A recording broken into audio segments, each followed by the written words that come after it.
चुड़ैल। गोरखपुर नाम का एक गांव हुआ करता था। उस गांव में ज्यादा लोग नहीं रहते थे। उस गांव में एक गर्भवती विधवा औरत रहती थी। उस औरत का नाम कमला था। कमला अपने घर में अकेली रहती थी। उसके पति की सारी जायदाद उसके नाम हो गई थी, पर सभी गांव वाले उस औरत को मनहूस औरत समझा करते थे और सभी उससे नफरत किया करते थे। एक बार कमला राशन की दुकान पर खाने का सामान खरीदने जाती है। भैया जी, जरा 1 किलो दाल चावल देना। अरे हाय हाय हाय हाय हाय हाय! अरे मनहूस औरत, मेरी दुकान में अपशुगन करवाने आ गई क्या? हैं? चल जा यहाँ से। मैं कुछ नहीं देने वाला हूँ तुझे। भाग भाग यहाँ से, चल जा, निकल। भैया जी, ऐसा मत कहिए। मैं गर्भवती हूँ, मुझे खाने की बहुत जरूरत है। मुझे खाना दे दीजिए। दुकानदार कमला को वहां से धक्के मारकर भगा देता है।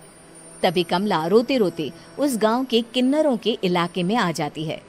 गांव वाले किन्नरों को उसी इलाके में रखा करते थे, क्योंकि वो लोग किन्नरों को पसंद नहीं करते थे और उनके इलाके में रहने से मना करते थे।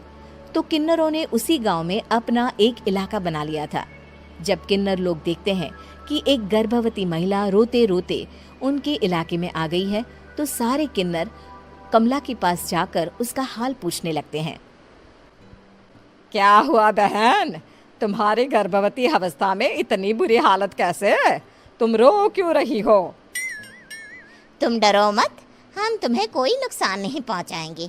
तुम शांत होकर सब बताओ कि हुआ क्या है। मैं कमला हूँ। मैं गांव के दूसरे इलाके से आई हूँ। 2 महीने पहले ही मेरे पति की मौत हुई है।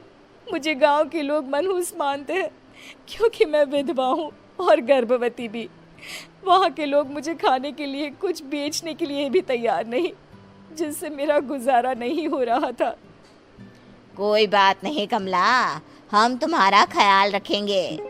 किन्नर लोग कमला को एक खाली घर में रहने के लिए जगह दे देते हैं और उसकी देखभाल भी करते हैं।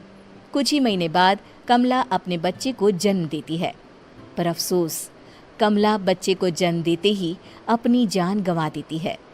जब सब किन्नर बच्चे को देखते हैं तो बहुत खुश हो जाते हैं, क्योंकि वो बच्चा भी किन्नर ही था। कमला ने एक किन्नर बच्चे को जन्म दिया था। अब इस बच्चे की देखभाल कौन करेगा? हम तो इस बच्चे को गांव के दूसरे इलाके में भी नहीं भेज सकते। और तो क्या हुआ, इस बच्चे की माँ नहीं रही तो हम इसे पालेंगे। अब ये हमारे इलाके में रहेगा, हमारे साथ रहेगा। फिर वो किन्नर उस किन्नर बच्चे को गोद ले लेते हैं, उसका नामकरण कराते हैं। उस किन्नर बच्चे का नाम शक्ति रखा जाता है। देखते ही देखते शक्ति बड़ी होने लगती है। उसके रंग रूप बहुत सुंदर थे। वो बहुत सुंदर किन्नर दिखती है। एक दिन शक्ति एक किन्नर से पूछती है, माँ जी सुनिए ना, ये गांव के दूसरे इलाके में भी तो लोग रहते हैं, तो हम वहाँ क्यों नहीं जाते? हम उनसे अलग क्यों रहते हैं? शक्ति, क्योंकि वो लोग हमारे जैसे नहीं, वो लोग हमें पसंद नहीं करते, इसीलिए हम उनसे अलग रहते हैं। क्यों? वो हमें क्यों पसंद नहीं करते? मुझे एक बार उस इलाके में जाना है। मैं एक बार वहाँ जाकर घूम कर आऊं। शक्ति, खबरदार, जो तू उस इलाके में कभी भी गई तो अपनी जान नहीं गंवाना चाहती तो उस इलाके में कभी कदम भी नहीं रखेगी, समझी? इतना कहकर वो किन्नर वहां से चली जाती है। शक्ति उस किन्नर की बात सुनकर बहुत रोती है। माँ जी, ऐसा कैसे कह सकती है? उन्होंने इतनी सी बात के लिए मुझे इतना डांटा। अब तो मैं उस इलाके में जरूर जाऊंगी। फिर एक दिन शक्ति गांव के दूसरे इलाके में चुपके से जाती है। ये लोग तो हमारे जैसे ही इंसान हैं, तो ये हमसे नफरत क्यों करते हैं? जब शक्ति उस इलाके में पहुंचती है तो गांव के सारे आदमी उसके रूप से मोहित हो जाते हैं। वो लोग ये अंदाजा नहीं लगा पाते कि वो किन्नर है। शक्ति की सुंदरता देखकर सारे गांव वाले उसकी तारीफ करने लगते हैं। तभी गांव का चक्कर लगाने गांव के जमींदार का बेटा हर्ष वहां पहुंचता है। हर्ष भी दिखने में बहुत सुंदर होता है। जब हर्ष ने शक्ति को देखा तो वो भी उससे मोहित हो गया, और जब शक्ति की नजर हर्ष पर पड़ी तो वो हर्ष को देखकर मोहित हो गई। आपको पहले कभी इस गांव में देखा नहीं। इस गांव में आप नए हैं क्या? जी नहीं, वो मैं बस। तभी शक्ति बोलते बोलते रुक जाती है और मन में सोचने लगती है, अगर मैंने इनको बता दिया कि मैं दूसरे इलाके से आई हूँ तो वो समझ जाएंगे कि मैं किन्नर हूँ, इसलिए मुझे इनसे झूठ ही बोलना पड़ेगा। शक्ति हर्ष को कहती है, जी हाँ, मैं इस गांव में नई आई हूँ, यहाँ अकेली रहती हूँ। वैसे आप कौन है? आप भी इसी गांव में रहते हैं? जी हाँ, मैं इस गांव के जमींदार का बेटा हूँ। आपको किसी भी चीज की जरूरत पड़े तो आप मुझे बता देना, मुझे अच्छा लगेगा। ऐसे ही शक्ति और हर्ष एक दूसरे से रोज मिलने लगते। वो दोनों अपने प्यार का इजहार करने एक दूसरे से मिलने जाते हैं। तभी शक्ति का पीछा करते करते एक किन्नर वहां आ जाती है। शक्ति, शक्ति, मैं तुमसे बहुत प्यार करता हूँ। मैं तुमसे शादी करना चाहता हूँ। क्या तुम मुझसे शादी करोगी? हाँ हर्ष, मैं तुमसे शादी करूंगी, पर मैं तुमको अपने बारे में एक सच्चाई बताना चाहती हूँ जो मैंने तुमसे छुपा कर रखी है। तभी उनके बीच में ही वो किन्नर आ जाती है। शक्ति, तेरी हिम्मत कैसे हुई ऐसा करने की? वो किन्नर शक्ति को खींचकर गांव के जमींदार के पास ले जाती है। हर्ष भी वहां शक्ति को बचाने के लिए पहुंच जाता है। जमींदार शक्ति और हर्ष के प्यार के बारे में सुनकर गुस्से में आ जाता है और शक्ति को गांव के बाहर निकालने की सजा देता है। शक्ति ये बात सहन नहीं कर पाती और कुएं में कूदकर अपनी जान दे देती है।